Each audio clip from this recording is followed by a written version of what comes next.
ಈಗ ಇದನ್ನು ನಾವು ಬಿಸಿಲಾಗಿಡೋಣ್ರಿ.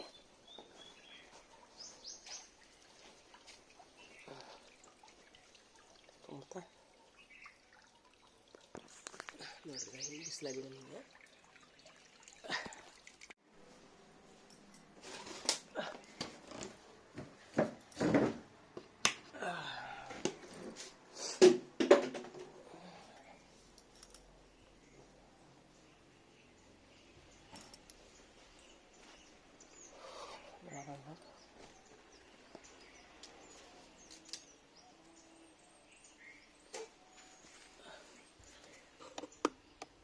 ನಳ ಬಂದಿಲ್ಲ. ಈಗ ತರಕಾರಿ ನಿನ್ನೆ ತರಕಾರಿ ತಂದೀನಿ ರೀ, ಅದನ್ನೆಷ್ಟು ಸಪ್ರೇಟ್ ಮಾಡೋಣ ಈಗ ಹೋಗಿ.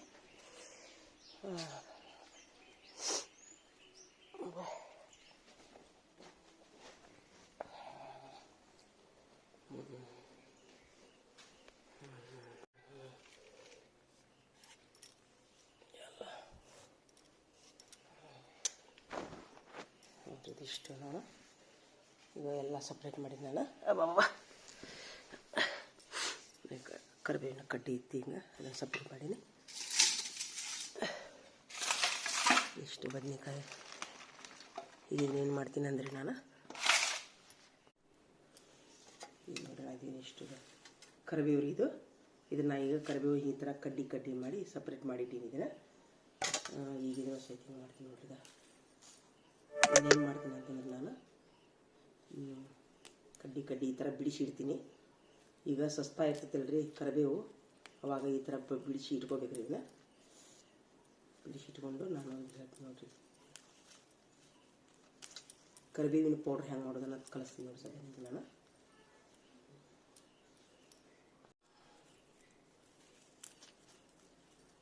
ಕಡ್ಡಿ ಸಮೇತನ ಹೆಂಗೆ ಇದು ಮಾಡ್ಬೇಕು ಅನ್ನೋದನ್ನು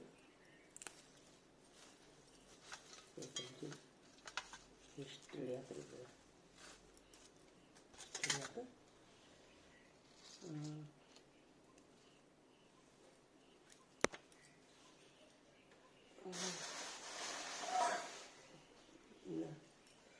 ಆಮೇಲೆ ನಾನು ಇನ್ನೊಂದು ಏನು ಹಾಕ್ತೀನಿ ಅಂತಂದರೆ ಈಗ ನೋಡ್ರಿ, ಇದು ನೋಡ್ರಿ, ಇದು ಶೇಂಗಾ, ಇವು ಶೇಂಗಾರಿ, ಇವು ಹಸಿ ಶೇಂಗಾರಿ. ಈ ಹಸಿ ಶೇಂಗಾಗಳನ್ನು, ಈ ಹಸಿ ಶೇಂಗಾ ಐತಲ್ರಿ, ಇದನ್ನು ಈ ಥರ ಗಾಳಿ ಆಡೋ ಚೀಲದೊಳಗೆ ಹಾಕಿ ಇಡಬೇಕ್ರಿ ಇವನ್ನ. ಯಾಕಂತಂದ್ರೆ ಇದು ನಾವೇನರ ಮುಚ್ಚಿಟ್ವಿ ಅಂತಂದ್ರೆ ಇದು ಗುಮ್ಸಾಗ್ತೈತಿ ರೀ. ಕಾಳೆಲ್ಲ ಐತಲ್ರಿ, ಇದು ಈ ಥರ ಒಳಗೆ ಕಾಳೆಲ್ಲ ಕರಿ ಆಗ್ತೈತಿ. ಇದು ಹಿಂಗೆ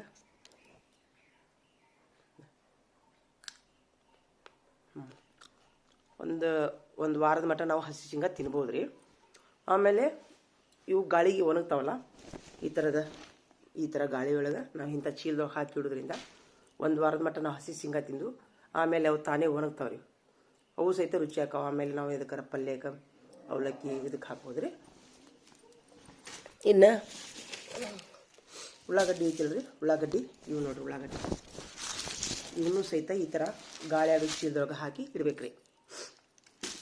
ನಾವೇನರ ಹಂಗೆ ಖುಲ್ಲಾ ಬಿಟ್ವಿ ಅಥವಾ ಏನರ ನಾವು ಪ್ಲಾಸ್ಟಿಕ್ ಹಾಳ್ಯಾಗ ಹಾಕಿಟ್ವಿ ಅಂತಂದ್ರೆ ಅವು ಕೊಳಿತಾವ್ರಿ.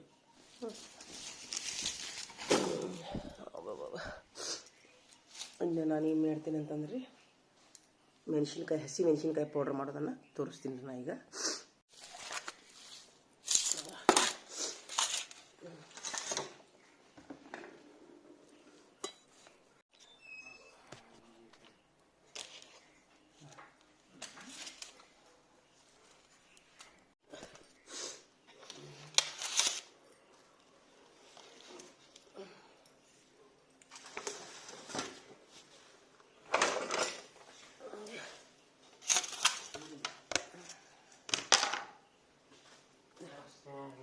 वालेकुम सलाम। क्या कर रहे हैं? मैं अरे मिर्चा का पाउडर बना रहा हूँ। मिर्चा का काम कर रहे थे।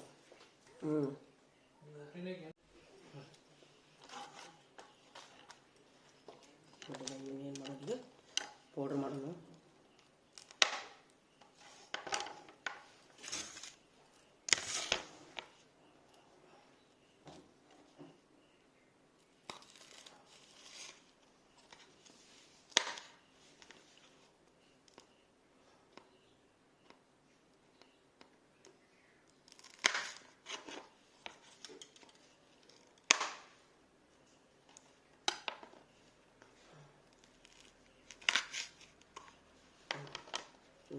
ಥರ ಹಿಂಗೆ ಮಾಡಿ ನಾವು ಈಗ ಇಷ್ಟು ಮೆಣಸಿನ್ಕಾಯಿ ಐತಲ್ಲ ಮಾಡಿ ಇಡ್ತೀನಿ ರೀ ಸದ್ಯ.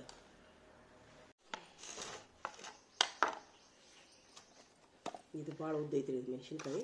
ಈಗ ಇದನ್ನು ಏನು ಮಾಡ್ತೀನಿ ಹಿಂಗೆ ಕಟ್ ಮಾಡಿ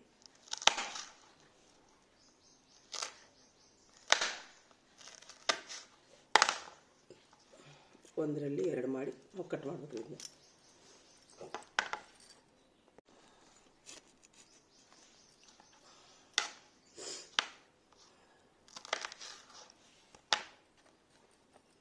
ಉದ್ದ ಐತಿ ಇದು ಭಾಳ. ಇದನ್ನ ಮೊದಲು ಹಿಂಗೆ ಮುರಿಬೇಕು. ಮುರಿದು ಹಿಂಗೆ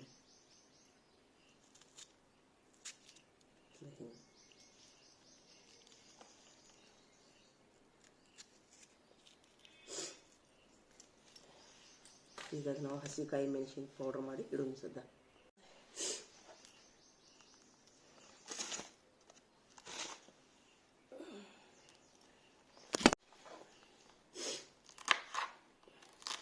ಈಗ ಸಸ್ತಾಗವ್ರಿ ಭಾಳ ಮೆಣಸಿನ್ಕಾಯಿ, ಟಮಾಟೆ ಹಣ್ಣು ಎಲ್ಲ ತುಂಬ ಸಸ್ತಾಗವ ಈಗ. ಹೀಗಾಗಿ ನಾವು ಟಮಾಟೆ ಹಣ್ಣು ಮೆಣಸಿನ್ಕಾಯಿ ಪೇಸ್ಟು ಎಲ್ಲ ಮಾಡಿ ಇಟ್ಕೋಬೇಕ್ರಿ.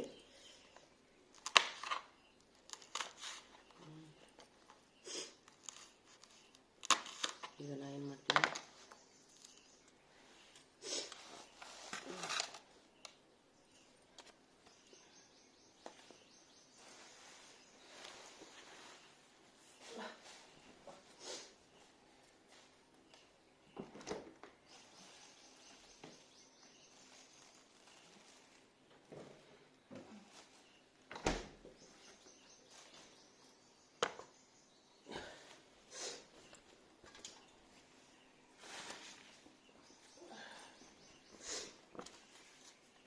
ಎಲ್ಲ ನೋಡ್ರಿ ತುಂಬ ಅಂದ್ರೆ ತುಂಬ ಸಸ್ತಾಗಿಲ್ಲ ಟಮಾಟೆ ಹಣ್ಣು.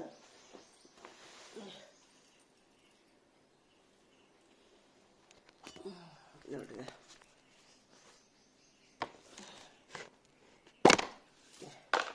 ಇಷ್ಟು ಪೇಸ್ಟ್ ಆಗೈತೆ ರೀ. ಇದು ಏನಿಲ್ಲಂದ್ರೂ 1 kg ಮೇಲೆ ಪೇಸ್ಟ್ ಆಗೈತಿ, ಟಮಾಟಿ ಪೇಸ್ಟ್. ಇದನ್ನು ಮಾಡಿನೂ ನಾನು 1 ವಾರದ ಮೇಲೆ ಆಯಿತು. ಏನು ರೀ ಫ್ರಿಜ್ನಾಗ ಇಟ್ಟಿದ್ದೆಲ್ಲ. ಇದನ್ನು ಇದರೊಳಗೆ ಹುಣಸೆ ಹಣ್ಣು, ಕೊತ್ತಂಬರಿ, ಟಮಾಟಿ ಹಣ್ಣು, ಹುಣಸೆ ಹಣ್ಣು 2 ಸ್ವಚ್ಛ ನೀರಲ್ಲಿ ತೊಳೆದ್ರಿ ಅದನ್ನು ಬಾಯ್ಲ್ ಮಾಡಿ ಮಿಕ್ಸರ್ ಹಾಕಿ ಸೋಸಿ ಅದರ ನಂತರ ಕೊತ್ತಂಬರಿ ಪೇಸ್ಟ್ ಹಾಕಿ ಬಾಯ್ಲ್ ಮಾಡ್ಬೇಕ್ರಿ. ನೋಡ್ರಿದ ಇನ್ನು ಘಮ ಘಮ ಅಂತೈತಿ. ಯಾಕಂದ್ರೆ ಕೊತ್ತಂಬರಿನೂ ಸಸ್ತಾ ಐತಿ ಈಗ. ಈಗ ಇದ್ರೊಳಗೆ ನಾ ಈಗ ಏನು ಮಾಡಿದ್ದೀನಿ ಅಂದರೆ ಈಗ ಇಷ್ಟು ಟಮಾಟೆ ಹಣ್ಣು ಅದಾವೆ, ಇದನ್ನು ನಾ ಈಗ ಪೇಸ್ಟ್ ಮಾಡ್ತೀನಿ ರೀ. ಈಗ ನೋಡು, ಮೊನ್ನೆ ಹೋಳಿ ಹುಣ್ಣಿದಾಗ 3 ದಿವಸ ಟಮಾಟೆ ಹಣ್ಣು ಇದ್ದಿದ್ದಿಲ್ಲ ನಮ್ಮ ಮನೆಯೊಳಗೆ. ನಿನ್ನೆ ನಮ್ಮ ಮನ್ಯಾಗ ಸಾರು ಮಾಡಿದ್ದೆ ನಾನು, ತೊಗರಿಬೇಳೆ ಸಾರು. ನಮ್ಮ ಮಕ್ಕಳು ಇಷ್ಟು ತುಂಬ ರುಚಿಯಾಗೈತೆ ಅಂಥೇಳಿ ತಿಂದ್ರಿ. ಯಾಕಂದ್ರೆ ನಾ ಇದನ್ನು ಟಮಾಟೆ ಹಣ್ಣಿನ ಪೇಸ್ಟ್, ಕೊತ್ತಂಬರಿ ಪೇಸ್ಟ್ ವಿತ್ ಟಮಾಟೆ ಹಣ್ಣು ಹಾಕಿದ್ರು ಸಹಿತ ಇದನ್ನು ಹಾಕಿದ್ದೆ ನಾನು. ತುಂಬ ರುಚಿಯಾಗೈತೆ ಅಂತೇಳಿ ತಿಂದ್ರಿ ನಮ್ಮ ಮಕ್ಕಳೆಲ್ಲರೂ. ನನಗೂ ಭಾಳ ರುಚಿ ಹತ್ತಿರ ಅದು. ಅಂದರೆ ಏನೋ ಒಂದು ಎಕ್ಸ್ಟ್ರಾ ರುಚಿ ಬರ್ತೈತೆ ರೀ ಇದ್ರೊಳಗೆ ನಾವು ಈ ಥರ ಮಾಡಿ ಇಟ್ಕೊಳ್ಳೋದ್ರಿಂದ ರೀ.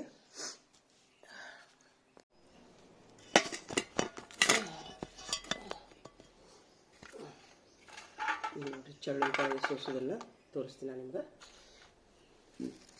ನೋಡಿರಿ ಈಗ ಈ ಥರ ಇರ್ತೈತಿ ಇದು, ಹಿಂಗೆ ಇರ್ತೈತಿ ರೀ ಇದು ಚಳ್ಳುಳ್ಳಿಕಾಯಿ. ನಾವು ಮೊದಲು ಏನು ಮಾಡ್ತಿದ್ದೀವಿ ರೀ, ಹಿಂಗೆ ಮುರಿತಿದ್ವಿ ನಾವು. ಹಿಂಗೆ ಮುರಿತಿದ್ವಿ. ಹಿಂಗೆ ಮುರಿದ್ರೆ ಒಮ್ಮೆ ಏನು ಆಕೈತಿ ರೀ, ಒಳಗೆ ಹುಳ ಇರ್ತಾವೆ. ಹುಳ ಇರ್ತಾವೆ. ಹಂಗನ್ನೋಕ್ಕಿಂತರೂ ಒಮ್ಮೆ ಏನು ಆಕೈತಿ ರೀ, ಇದ್ರೊಳಗಿನ ಕಾಳು ಬೇಯ್ತಾವೆ, ಮೇಲಿನ ಸಿಪ್ಪಿ ಬೇಯಂಗಿಲ್ಲ. ಹಿಂಗಾಗಿ ನಾನೇನು ಮಾಡ್ತೀನಿ ಅಂದ್ರೆ ಫುಲ್ ರೀ ಹಿಂಗೆ ಪೂರ ಈ ಥರನ ನಾವು ಸುಲಿಬೇಕು. ಹಿಂಗೆ ಫುಲ್ ರೀ. ಈಗ ನಾನು ತೋರಿಸ್ತೀನಿ ನೋಡಿರಿ, ಇದು ಇಷ್ಟು ಎಳಿ ಐತಲ್ರಿ, ಮುಂದಿಂದ ಒಂದು ತೊಟ್ಟು ಲಘುನೂ ಆಗ್ತೈತಿ ರೀ ಇದು. ಈ ಥರ ಮಾಡೋದ್ರಿಂದ ತುಂಬ ಲಘು ಆಗುತ್ತೆ ನೋಡ್ರಿ. ಇಷ್ಟು ಮಾಡಿ ಹಿಂಗೆ ಮಾಡಿಬಿಡ್ಬೇಕು ರೀ. ಹಿಂಗೆ ಇದರೊಳಗೆ ಏನಾರ ಹುಳ ಇತ್ತಂದ್ರೆ ಇಲ್ಲ ಹಾಕಿಬಿಡ್ಬೇಕು ಇಷ್ಟು. ಈ ಥರ ಮಾಡೋದ್ರಿಂದ ಏನಾಕೈತಿ ರೀ, ನಮಗೆ ಪಲ್ಯನೂ ಗೀಡಾಕೈತಿ, ಲಘುನೂ ಕೆಲಸ ಆಕೈತಿ ರೀ. ನೋಡ್ರಿದ ಈಗ ನೋಡ್ರಿದ ಇದ್ರೊಳಗೆ ಹುಳ ಐತಿ ಏನು ರೀ. ಆದರೆ ಇದ್ರೊಳಗೆ ಇವು 2 ಕಾಳು ಚಲೋ ಅದಾವೆ. ಇವು ನೋಡ್ರಿದ ಇವು 2 ಕಾಳು ಚಲೋ ಅದಾವೆ. ಇದು ಕೆಟ್ಟೈತಿ ರೀ. ಇದನ್ನೇನು ಇಲ್ಲ, ಇಲ್ಲೊಂದು ಕಾಳು ಚಲೋ ಐತಿ. ಇಷ್ಟು 3 ಕಾಳು ಅದಾವೆ. ಓಹೋ ಹುಳ ನೋಡ್ರಿ ಆಹಾ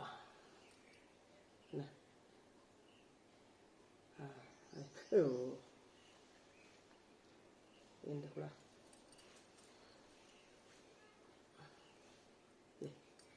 ಈಗ ಏನು ಮಾಡಿದ್ರೆ ಇದು ಚೆಲ್ಲಿದ್ರಿ ಇಷ್ಟು ಚೆಲ್ಲಿಬಿಡ್ಬೇಕಾದ್ರೆ ಹಿಂಗೆ ರೀ ಈ ಥರ ನಾವು ಸೋಸಿದ್ರೆ ನಮ್ಗೆ ಲಘು ಲಘು ಈಗ ನೌಕರಿಗೆ ಹೋಗ್ಬೇಕಾದ್ರೆ ನೋಡ್ರಿದ ಈ ಥರ ಮಾಡ್ಬೇಕು ಹಿಂಗೆ ಚಲೋ ಐತೆ ಇಲ್ಲ ನೋಡಿ ಹಿಂಗೆ ಹಾಕ್ಬೇಕು ಹಿಂಗೆ.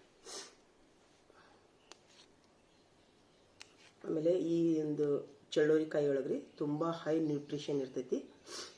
ತುಂಬ ಹೈ ನ್ಯೂಟ್ರಿಷನ್ ಇರೋದ್ರಿಂದ ಇದ್ರದ್ದು ಪಲ್ಯ ತಿನ್ನೋದ್ರಿ ಫೈಬರನ್ನು ಜಾಸ್ತಿ ಇರ್ತೈತಿ ಇದ್ರೊಳಗೆ ರೀ. ಫೈಬರ್ ಜಾಸ್ತಿ ಇರೋದ್ರಿಂದ ಇದು ಜೋಳದ ರೊಟ್ಟಿ ಒಳಗೆ ಸೀಸನ್ದೊಳಗೆ ಯಾವಾಗ ಸಿಗ್ತಾವಲ್ಲ ಅವಾಗ ತಿನ್ನೋದು ಚಲೋ ರೀ. ನೋಡಿರಿ ನಮ್ಮ ಹೆಚ್ಚು ನಮ್ಮ ವಿದೇಶಿಯರು ಏನು ಮಾಡ್ತಾರೆ, ಪ್ರತಿಯೊಂದು ಅಡುಗೆ ಒಳಗೆ ಸೋಯಾ ಸಾಸ್ ಅಂತ ಬಳಸ್ತಾರೆ ರೀ. ಯಾಕಂದ್ರೆ ಹೈಯೆಸ್ಟ್ ನ್ಯೂಟ್ರಿಷನ್ ಇರ್ತೈತಿ ಇದ್ರೊಳಗೆ, ಹೈಯೆಸ್ಟ್ ಫೈಬರ್ ಇರ್ತೈತಿ.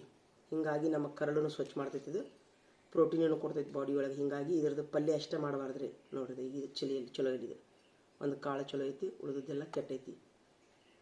ಇದ್ರೊಳಗೆ ನೋಡ್ರಿ 2 ಕಾಳು ಚಲೋ ಅದಾವು, ಇದು ಏನು ಮಾಡಿದ್ರಿ ಇದು ಕೆಟ್ಟೈತಿ. ಇದು ಹಿಂಗೆ ಇರ್ತೈತಿ. ಆದರೆ ಹಿಂಗೆ ಅಡ್ಡಡ್ಡ ಮುರಿದ್ರಿಂದ ಒಮ್ಮೆ ಅವು ಹುಳ ನಮಗೆ ಅಡುಗೆ ಒಳಗೆ ಬರ್ಬೋದು ರೀ. ಹೀಗಾಗಿ ಅಡ್ಡ ಸುಲಿಬಾರ್ದು ರೀ, ಈ ಥರನೇ ಮಾಡಬೇಕು. ಇದು ಚಲೋ ಐತಿ. ಇದನ್ನೇನು ಮಾಡಿದ್ರಿ, ಇದ್ರದ್ದು ಪಲ್ಯ ಅಷ್ಟೇ ಮಾಡಬಾರ್ದು ರೀ. ಇದನ್ನೇನು ಮಾಡ್ಬೇಕ್ರಿ ನಾವು ಸಾರು, ಪರೋಟ ಇವನ್ನ ಕಾಯಿ ಒಣಗಿಸಿಟ್ಟು ಇದ್ರದ್ದು ಸಿಪ್ಪೆ ಎಲ್ಲ ಡ್ರೈಯರ್ ಅಂತ ಇರ್ತೈತಲ್ರಿ, ಡ್ರೈಯರ್ನೊಳಗೆ ಒಣಗಿಸಿಡ್ರಿ. ಇಲ್ಲಿಕಂತಂದ್ರೆ ನೋಡ್ರಿ ಇದನ್ನೇನು ಮಾಡಿರಿ, ಸುಲಿದು ಸ್ವಲ್ಪ ಎಣ್ಣೆ ಹಾಕಿ ಹುರಿದ್ರಿ ಒಂದು ಜಿಪ್ಲಾಕ್ ಬ್ಯಾಗ್ನೊಳಗೆ ನೀವು ನಿಮ್ಮ ಫ್ರೀಜರ್ನೊಳಗೆ ಇಟ್ರಿ ಅಂತಂದ್ರೆ ನಿಮ್ಗೆ ಯಾವಾಗ ಬೇಕಾವಾಗ ಪಲ್ಯ ಮಾಡ್ಕೊಳಕ್ಕೆ ಅನುಕೂಲ ಆಕೈತೆ ರೀ. ಡ್ಯೂಟಿಗೆ ಅದು ಹೋಗೋರು ಮಾಡೋರು ತುಂಬ ಲವ್ ಅಂದ್ರೆ ಕೆಲಸ ಆಕೈತಿ. ಭಾಳ ಸಿಗುವಾಗೂ ಸಹಿತ ಇದ್ರದ್ದು ನಾವೇನು ಮಾಡ್ಬೇಕ್ರಿ, ಈ ಥರ ನೋಡ್ರಿ ಇದು ಚಲೋ ಇಲ್ಲಿದೆ. ಇದನ್ನೇನು ಮಾಡ್ಬೇಕು, ನಾವು ಇದನ್ನು ಚೆಲ್ಲಬೇಕ್ರಿ. ಇವೆರಡು ಚಲೋ ಅದಾವೆ, ಇವನ್ನೆರಡು ತಕ್ಕೋಬೇಕು. ಹಿಂಗೆ ಚೆಲ್ಲಿಬಿಡ್ಬೇಕು, ಹಿಂಗೆ ವೇಸ್ಟೂ ಆಗಂಗಿಲ್ಲ ರೀ.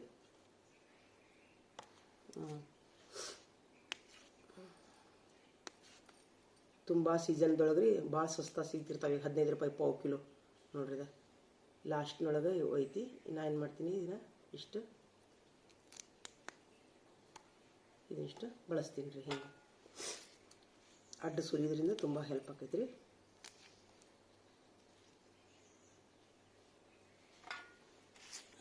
ಈಗ ನಮ್ಮ ಮೆಣಸಿನ್ಕಾಯಿನೂ ಎಲ್ಲ ಅನ್ನೋದು ಇದು ಮಾಡೀನಿ. ಇದು ಒಣಗಿಸ್ತೀನಿ ರೀ. ಇದು ಒಣಗಿಸಿ ಇದನ್ನು ಪೌಡ್ರ್ ಮಾಡೋದನ್ನು ನಾಳೆ ತೋರಿಸ್ತೀನಿ ನಾನು ನಿಮ್ಗೆ. ಇದನ್ನು ಮೆಣಸಿನ್ಕಾಯಿ ಪೌಡ್ರ್ ಈ ಥರ ಹಸಿ ಮೆಣಸಿನ್ಕಾಯಿನೂ ಭಾಳ ಸಸ್ತಾ ಅದಾವೆ ರೀ. ಈಗ 15 ರೂಪಾಯಿ ಪಾವು ಕಿಲೋ ಅದಾವೆ. ಇದನ್ನು ನಾವೇನು ಒಣಗಿಸಿ ಪೌಡ್ರ್ ಮಾಡಿಡೋದ್ರಿಂದ ರೀ ನಮ್ಗೆ ಒಣಕಾಯಿ ಪಲ್ಯ ಮಾಡೋಕೆ ಮನಸ್ಸಾಗಂಗಿಲ್ಲ. ಒಮ್ಮೆ ಹಸಿ ಖಾರದ ಸಾರು, ಹಸಿ ಖಾರದ ಪಲ್ಯ ಮಾಡ್ಬೇಕಂತಂದ್ರೆ ನಾವು ಇದನ್ನು ಅಡುಗೆಗೆ ಬಳಸಿದ್ರೆ ತುಂಬ ರುಚಿ ಆಗ್ತೈತೆ ರೀ. ನಾನು ಇದನ್ನು ತೋರಿಸ್ತೀನಿ ಅಂತ ಆಮೇಲೆ.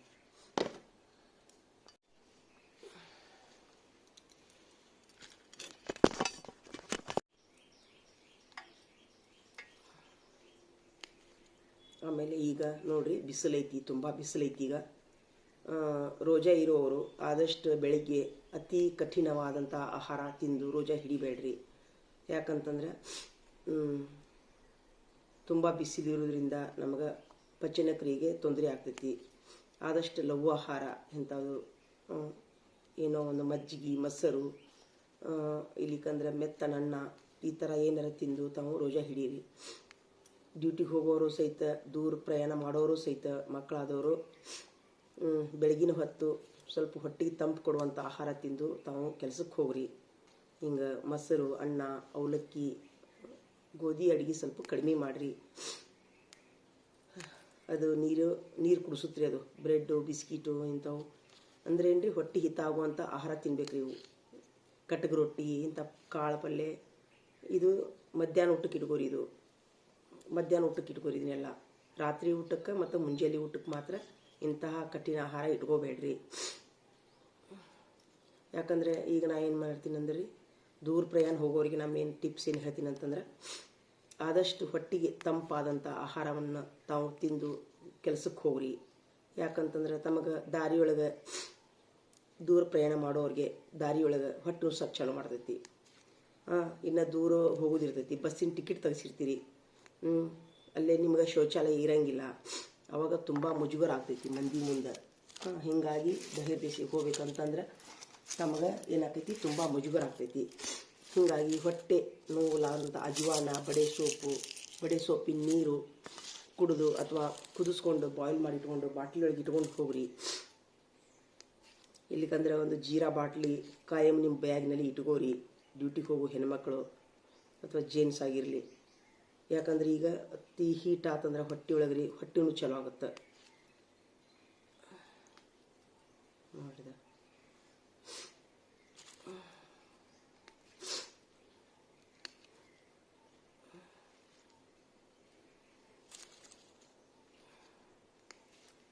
ಈಗ ಸಾಕಷ್ಟು ಹಣ್ಣು ಸಿಗ್ತಾವ್ರಿ, ತುಂಬ ಅಂದ್ರೆ ತುಂಬ. ಈಗಂತೂ ರಂಜಾನ್ ಹಬ್ಬ ಅಲ್ರಿ, ತುಂಬ ಸಸ್ತ. ನಮ್ಮ ಬಾಗಲಕೋಟೆ ಒಳಗಂತೂ ಹಣ್ಣು ತರಕಾರಿ ಅದನ್ನು ಅವ್ರಿಗೆ ಎಷ್ಟು ಸಸ್ತ ಸಿಗ್ತಾವಂದ್ರೆ, ಇಲ್ಲಿ ನಮ್ಮ ಗಾಂಧಿ ಚೌಕ ಬಜಾರ ಕಡೆ ಬರ್ರಿ ನೀವು ಯಾರಾದರೂ ನೋಡುವವರು. ಹಿಂಗೆ ರೀ 10 ರೂಪಾಯಿ 15 ರೂಪಾಯಿ 20 ರೂಪಾಯಿಗೆ ಗುಟ್ರಿ ಗಂಟ್ಲೆ ತರಕಾರಿ, 50 ರೂಪಾಯಿಗೆ ಒಂದು ಗುಂಪಿ ಹಣ್ಣು, 2 kg ಇರ್ತಾವ್ರಿ ಒಂದೊಂದು ಗುಂಪಿನೊಳಗೆ ಹಣ್ಣು. ಭಾಳ ಮಕ್ಕಳಿದ್ದವರು ಮನೆಯಲ್ಲಿ ತುಂಬ ಜನ ಇದ್ದವರು ಆ ಥರ ಹಣ್ಣು ತೊಗೊಂಡೋಗಿ ಹಣ್ಣು ತಿನ್ನೋಕೆ ಬೇಜಾರಾದರೆ ಜಾಮ್ ಮಾಡಿಟ್ಕೋರಿ.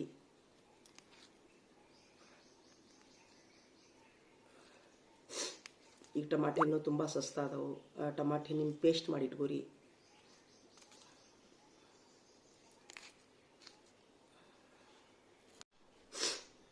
ನಮಗೆ ಹೆಚ್ಚು ಕಾಯಿಲೆಗಳು ಎದಕ್ಕೆ ಬರ್ತಾವ ಅಂತಂದ್ರೆ ರೀ, ನಮ್ಮ ಹೊಟ್ಟೆ ಸ್ವಚ್ಛ ಇರ್ಲಿಕ್ಕಂದ್ರೆ ಕಾಯಿಲೆಗಳು ಬರ್ತಾವ ಅಂತ ಹೇಳ್ತಾರೆ ರೀ. ನಮಗೆ ಕರಳು ಎಷ್ಟು ಸ್ವಚ್ಛ ಇರ್ತೈತಲ್ಲ ಅಷ್ಟು ನಮ್ದು ನಾವು ಆರೋಗ್ಯವಾಗಿರ್ತೀವಿ. ಕರಳು ಸ್ವಚ್ಛ ಇದ್ದಷ್ಟು ನಮ್ಗೆ ಮಲ ಮೂತ್ರ ಸ್ವಚ್ಛ ಆದಷ್ಟು ನಮ್ಮ ಆರೋಗ್ಯ, ರಕ್ತ ಸಂಚಾರ, ಪಚನ ಕ್ರಿಯೆ, ಹೊಟ್ಟೆ ಎಲ್ಲ ಚಲೋ ಇರ್ತೈತೆ ರೀ. ನಮ್ಮ ಕರಳನ್ನು ಸ್ವಚ್ಛ ಇರ್ಲಿಕ್ಕಂತಂದ್ರೆ ನಮ್ಗೆ ಪಚನ ಕ್ರಿಯೆ ಸರಿಯಾಗಂಗಿಲ್ಲ. ಪಚನ ಕ್ರಿಯೆ ಸರಿ ಆಗ್ಲಿಕ್ಕಂತಂದ್ರೆ ನಾವು ತಿಂದಂಥ ಆಹಾರ ಪಚನ ಆಗಲಾರ್ದ, ನಾವು ರಕ್ತ ಆಗಲಾರ್ದ ಎಲ್ಲ ಅಂದ್ರೆ ಏನು ರೀ, ಮೂಲ ಕಾರಣ ಹೊಟ್ಟೆ ರೀ. ನಮ್ಮ ಆರೋಗ್ಯಕ್ಕೆ ಸರಿಯಾಗಿರೋಕೆ ಮೇನ್ ನಮ್ಮ ಮೂಲ ಕಾರಣ ಹೊಟ್ಟೆ. ಹೀಗಾಗಿ ಎಷ್ಟು ಹೊಟ್ಟೆಯನ್ನು ಶುದ್ಧಿಯಾಗಿಟ್ಕೊತೀರಿ, ಹೊಟ್ಟೆ ಶುದ್ಧಿ ಇರುವಂಥ ಆಹಾರ ತಿಂತೀರಿ, ಅಷ್ಟು ನೀವು ಆರೋಗ್ಯವಾಗಿ ಇರ್ತೀರಿ. ಹೇಳ್ತಾರೆ ರೀ ವೈದ್ಯರು ಏನಪ್ಪ ಅಂತಂದ್ರೆ, ಹೊತ್ತಿಗೆ ಮಲ ಮೂತ್ರ ವಿಸರ್ಜನೆ ಸರಿಯಾಗಿ ಆತಂತಂದ್ರೆ ನಮ್ಗೆ ಯಾವ ಡಾಕ್ಟ್ರ್ ಅವಶ್ಯಕತೆ ಇಲ್ಲ.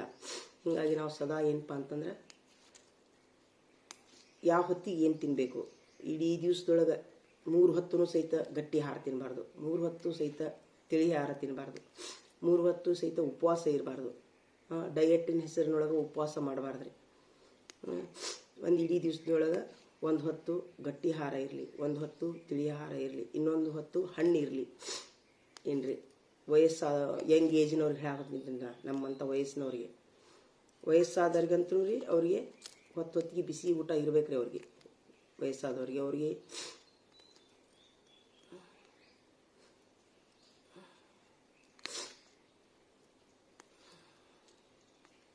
ನೋಡ್ರಿ ಎಲ್ಲ ಇದು ನಮ್ಮ ಹಿಂದಿನ ಹಿರಿಯರು ನೋಡ್ರಿ, ಅವ್ರಿಗೆ ಯಾವುದೇ ಮಸಾಲೆ ಎಂದು ಪಿಜ್ಜಾ ಬರ್ಗರು ಏನಂದ್ರೆ ಏನು ತಿಂತಿದ್ದಿಲ್ರಿ ನಮ್ಮ ಹಿಂದಿನ ಹಿರಿಯರು. ನಮ್ಮ ಮನೆಯೊಳಗೆ ಹೇಳ್ರಿ, ನಮ್ಮ ಮನೆ ನಮ್ಮ ತಾಯಿಯವರು ನಾವು ಚಿಕ್ಕವರಿರುವಾಗ ರೀ ನಮ್ಮ ಮನೆಯಲ್ಲಿ ತುಂಬ ಎಲ್ಲ ದೇಶಿ ಅಡುಗೆನ ರೀ. ರೊಟ್ಟಿ ನಮ್ಮ ತಾಯಿಯವರು ರೊಟ್ಟಿ, ಭಾಜಿ, ಕಿರಿಕ್ಸಾಲಿ ಪಲ್ಯ ಅಂತಾರಲ್ರಿ ಅದು ರೀ.